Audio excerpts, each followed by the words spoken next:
मोदी सरकार एक एक करके कश्मीर के भ्रष्ट एस्टैब्लिशमेंट को जड़ से उखाड़ रही है और इसकी शुरुआत महबूबा मुफ्ती से होगी। एनआईए की जांच में सामने आया, बुरहान वानी को मार गिराने के बाद घाटी में जो उपद्रव उमड़ा था उसे भड़काने में सत्ताधारी पीडीपी का था हाथ। नमस्कार, टीएफआई पर आपका स्वागत है और मैं दीक्षा नेगी आपको बताऊंगी कि कैसे मोदी सरकार के कश्मीर का शासन हाथों में लेते ही कश्मीर के अच्छे दिनों के साथ ही अलगाववादियों के बुरे दिन भी शुरू हो गए हैं। मोदी सरकार ने जब से कश्मीर का शासन अपने हाथों में लिया है तब से वह ये सुनिश्चित करने में लगी हुई है कि जिन लोगों ने धर्म के नाम पर कश्मीर घाटी को कलंकित किया था वो फिर कभी सत्ता में वापस न लौटने पाए।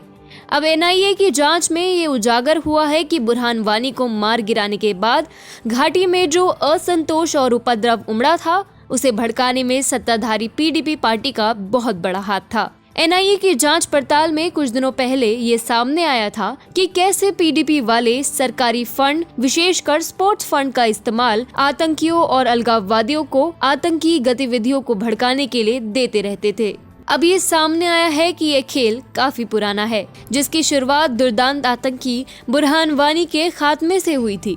दैनिक जागरण की रिपोर्ट के अनुसार चार्जशीट में पीडीपी के युवा नेता वाहिदुर रहमान पारा के हिजबुल मुजाहिदीन और लश्कर-ए-तैयबा जैसे आतंकी संगठनों के साथ संबंध होने का आरोप लगाया है और साथ ही एक और अन्य बड़ा खुलासा भी किया है।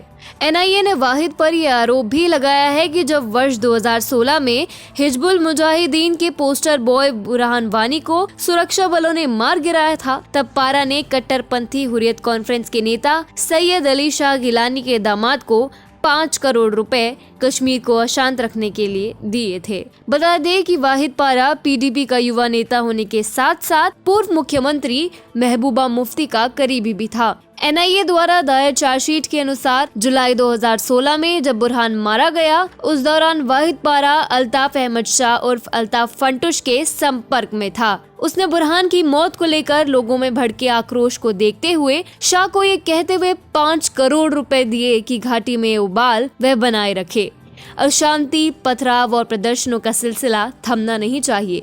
जमानत मिलने के बाद कश्मीर में सीआईडी की काउंटर इंटेलिजेंस विंग ने पारा को एक बार फिर मुख्यधारा के राजनेताओं और अलगाववादियों के बीच साठगांठ के मामले में गिरफ्तार कर लिया था। तब से वह जेल में ही है। श्रीनगर में एनआईए अदालत ने हाल ही में उसकी जमानत खारिज कर दी थी। सच कहे तो केंद्र सरकार ने अपने आप में कश्मीर में अब्दुल्ला और मुफ्ती परिवारों का वर्चस्व जड़ से उखाड़ फेंकने के लिए काम शुरू कर दिया है। जिस प्रकार से रोशनी एक्ट के अंतर्गत हुए जमीन के लेन देन को रद्द कर सभी प्लॉट वापस लेने के लिए प्रशासन ने प्रतिबद्धता दिखाई है, उससे केंद्र सरकार ने बिना एक भी गोली चलाए अब्दुल्ला परिवार के काले करतूतों पर पूर्ण विराम लगा दिया है।